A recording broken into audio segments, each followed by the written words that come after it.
Olá, galera, tudo bem com vocês? Foram bem de feriado, prolongado? Deu para descansar? Tudo bem. Bom, só um lembrete antes de eu fazer a correção na página 78 e 79 que eu tinha pedido para vocês fazerem, daquele texto Crônica de Carlos Drummond de Andrade. Quem ficou em dúvida ou não fez ou não viu, eu já mandei vídeo, tá? Onde eu falo, leio, explico o que é crônica, primeiro conceito. Leio sobre esse texto na escola de Carlos Drummond de Andrade. E a aula de hoje é fazer a correção da página 78 e 79. Só que antes eu quero dar um lembrete referente ao projeto pedagógico que eu passei para vocês sobre bullying escolar, valendo nota, né, de 0 a 10. Devido ao feriado, eu joguei lá para frente a data, né? Era acho que dia 20 ou 21, e eu joguei pro dia 28, nova data, que é quinta-feira. Quem quiser me entregar, já fez, teve tempo no feriado. Quem quiser me entregar hoje, já para eu fazer a correção, pode me enviar, tá bom? Tira uma foto e me manda. Quem não fez ou ainda tá com dúvida, tá em tempo, tá? Eu tenho hoje 2 aulas, então a primeira e a segunda. Só entrar em contato comigo, pode mandar mensagem, pode ligar no horário de aula, tá? Eu vou ficar com vocês até as 10h50. Então, começa 9h10 até 10h50 direto, né? 50 minutos, mais 50 minutos. Então, eu vou fazer correção, vou tirar dúvida de aluno. Já vou fazendo a correção da língua portuguesa, da foto da página 78 e 79 e também do projeto pedagógico. E quem ficou com dúvida ainda pode entrar em contato comigo para tirar essa dúvida, tá bom? Vamos lá, página 78, exercício por dentro do texto, número 1. O texto que você acabou de ler conta uma história. Quem são as personagens? Por que o livro está colocando as personagens? Eu já expliquei isso quando eu li sobre crônica. As personagens e não os personagens, porque a palavra personagem, substantivo, na realidade, de 2 gêneros, tá? Masculino e feminino. Mas a norma culta pede pra gente sempre falar as personagens, mesmo que tenha um homem ou 2 homens, as personagens, tá? Se for a personagem. Tá? Então, quem são, na realidade? A professora, a Marilis, e os alunos, tá? Então, a gente não fala os personagens, e sim na norma culta, as personagens. Por isso que no título já tá falando quem são as personagens. Então, a resposta, a professora e os alunos, ponto final. Lembrando que início de frase é sempre com letra maiúscula. B. No geral, o que as personagens estão fazendo? Bom, tanto faz a gente falar no geral ou em geral, tá? Eu tenho aí uma locução adjetiva, porque no é a preposição de em mais o, geral um substantivo, então quando eu tenho uma preposição e um substantivo, eu tenho uma locução adjetiva. Isso a gente aprendeu também na aula passada, tá? Tanto faz, então, eu falar em geral, também é uma locução adjetiva, em é preposição, geral substantivo. Então, tanto faz falar em geral ou no geral, tá? Então, no geral, o que as personagens estão fazendo? Resposta, elas estão discutindo sobre o uniforme escolar. Só isso é a resposta. Ponto final. C. Onde ocorrem os fatos? Bom, então ele está pedindo o lugar físico que está acontecendo esse plebiscito, os fatos. Aonde seria? Na escola, ou você pode colocar mais especificamente na sala de aula. Se bem que lá no texto, se você reler, você vai ver que tem em outros ambientes também. Ele fala a citação em alusões à rua e à casa, tá? Logo embaixo a gente vai ver falando de um desses lugares aqui, como resposta. 2. Que fatos ocorridos no texto pode acontecer no dia a dia em uma sala de aula? Primeiro, a palavra dia a dia, que são palavras repetidas, antigamente tinha o hífen, tá? Na nova ortografia não tem mais, então o livro está correto, não tem, tá? Que fatos ocorridos podem acontecer no dia a dia em uma sala de aula? Tudo que aconteceu aqui nessa história de Carlos Drummond de Andrade, tá? Pode haver debate, polêmica, pode haver votação, né? Então a professora pode falar, quem quer não sei o que ou quem quer não sei o que lá? Levantem a mão.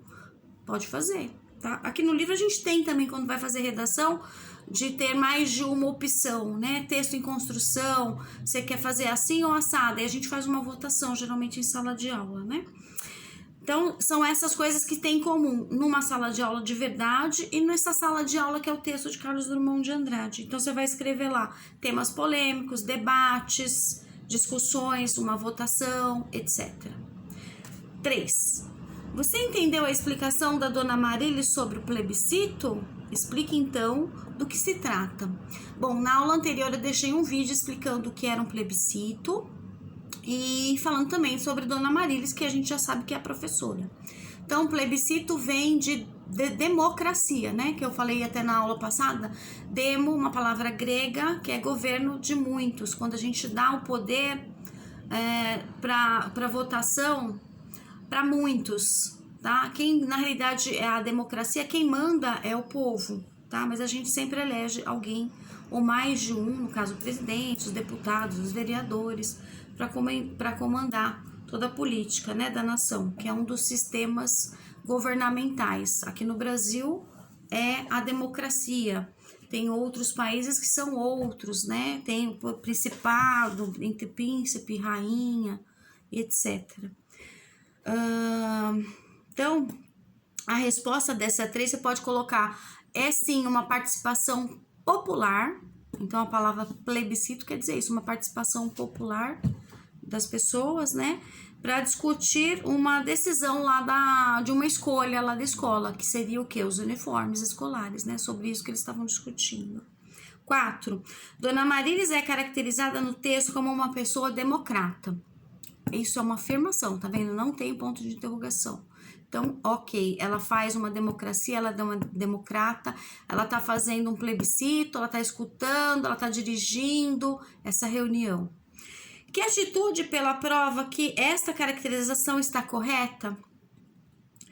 Bom, que atitude dela prova que essa caracterização está correta?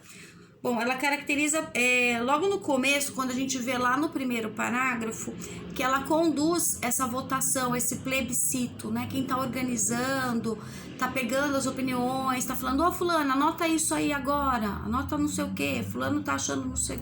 Então, quem tá dando essa organização desse plebiscito é a Dona Marilis, a professora, tá? Então, ela se caracteriza como democrata logo no primeiro parágrafo, você pode colocar isso. Quem quiser olhar o que tá lá no primeiro parágrafo, volta lá no texto.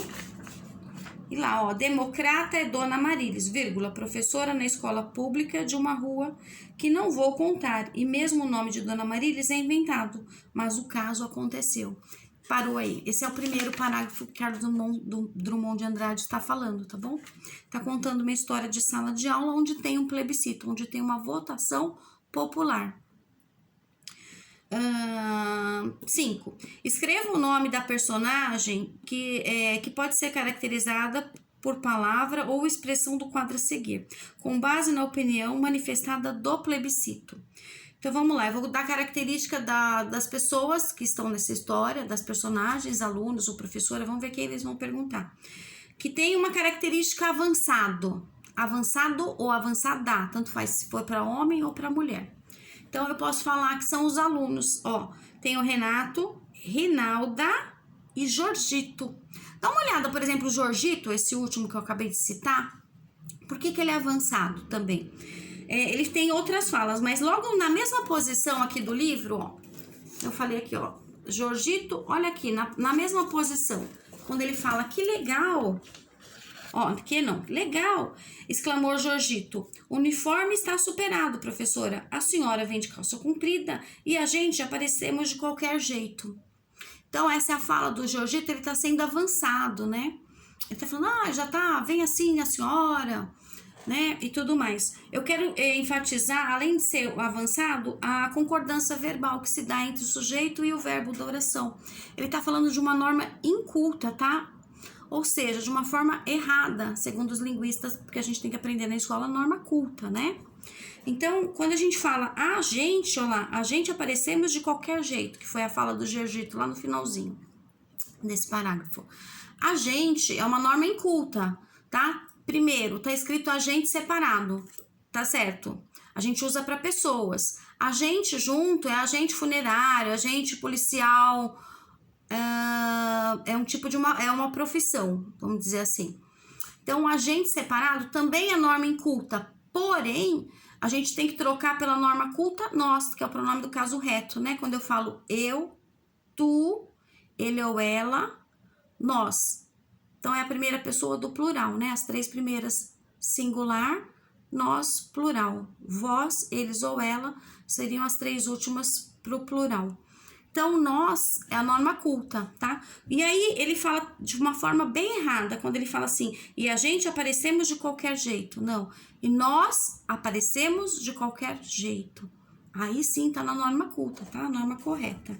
Mas a gente tem que deixar exatamente como o autor tá fazendo. Por que o autor tá fazendo isso? Será que o autor, o Carlos Drummond de Andrade não sabe concordância verbal? Que o sujeito e o verbo tem que estar em concordância em número e pessoa? Não, não é isso. É porque ele tá falando numa norma inculta, como se do dia a dia que as pessoas falam mesmo em sala de aula. Só por isso, tá? Que ele tá relatando exatamente como as pessoas falam. Então, vamos lá. Agora, indiferente. Que características de personagens que tem essa característica de ser indiferente? Então, vai escrever lá Peter. Quando ele fala, tanto faz, indiferente para ele, tanto faz, tanto fez, tá? Só o Peter. Lembrando que todos esses nomes que eu falei, tá? Renato, Rinalda, Jorgito e Peter, todo início de nome próprio, substantivo próprio com letra maiúscula, tá bom? Se não fizeram, arruma aí, apaga. Coloque a primeira letra do nome com letra maiúscula. Depois, preocupado ou preocupada, se for mulher, né?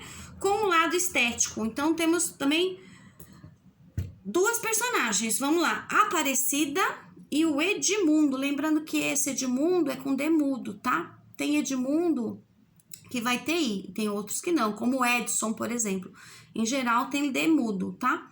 Vai depender muito de como foi feito o registro de nascimento lá no cartório, tá? Ou se o texto tá Edmundo com D mudo, você vai dar como resposta Edmundo também com D mudo. Observem isso também. Alguém tem uma característica do outro lado, inovador ou inovadora. Inovador para homem, inovadora para mulher. É a Inesita, tá? E um estilo conservador ou conservadora. Só tem uma pessoa também, uma personagem, que é o Gilberto, tá? Ponto. Depois lá embaixo, texto e construção, chegando ao final, número 1. Releia a opinião de Inesita e responda as questões. Então, ela foi a favor ou contra o uso da calça comprida? Aí você teria que voltar lá no texto, localizar a Inesita, ler o pedaço se ela foi contra ou a favor nesse plebiscito. Resposta, ela foi a favor, ponto final. Ou você pode colocar como o Inesita foi a favor do plebiscito, ponto final, também tá certo. B, que argumento ela usou para justificar sua opinião? Primeiro, essa palavra argumento tá com letra em negrito, tá? Porque na aula passada eu expliquei a diferença de argumento e argumentação, que inclusive eu tinha pedido como lição de casa para copiar o importante saber dessa página 79 e 80 de argumento e argumentação. E no áudio anterior eu expliquei a diferença e o que é um e o que é outro. Até expliquei uma coisinha a mais, né? Que era contra-argumentação. Então, a resposta da B, você vai colocar, abre aspas, porque nós vamos retirar uma frase inteira lá do texto, que a Inesita tá se referindo à professora. Então, abre aspas. Lá fora, lá com letra maiúscula, o L, tá? Como tá lá no texto. Lá fora, a senhora usa vírgula. Quem é essa senhora? A professora, né? A Marilis. Vírgula. Por quê? Esse porquê tem que ser separado, porque não é pergunta, é resposta, tá? Porque vai deixar de usar aqui. Por que vai deixar de usar aqui dentro? Ponto de interrogação, é uma pergunta. E fecha aspas, tá? Não confunda aspas com parênteses, tá? Aspas é quando a gente vai retirar, vai extrair uma palavra ou uma frase inteira lá do texto. Neste caso foi uma frase inteira, então, ó, abre e fecha aspas do início ao fim e não esquece de colocar o ponto final, tá bom? Bom, para a segunda aula, eu vou deixar para vocês fazerem a página 80 e 81 sozinhos em aula, nada mais, só isso. E para a lição de casa, eu vou deixar para vocês copiarem um importante saber da página 81, que vai falar de norma urbana, prestígio, variedades linguísticas, que eu vou explicar numa outra aula, deixar um outro vídeo. Por enquanto, vocês vão só fazer a cópia já para ir se familiarizando sobre o assunto. E o que tem na página 80 e 81 para fazer agora na segunda aula, nada mais é do que a interpretação de texto do mesmo texto ainda de Carlos Drummond de Andrade na escola, tá bom? Então, eu sei que vocês vão tirar de letra, façam com calma nessa segunda aula, conforme vai terminando, vai me mandando, tá bom? Que aí eu já faço a correção. Beijo, fica com Deus.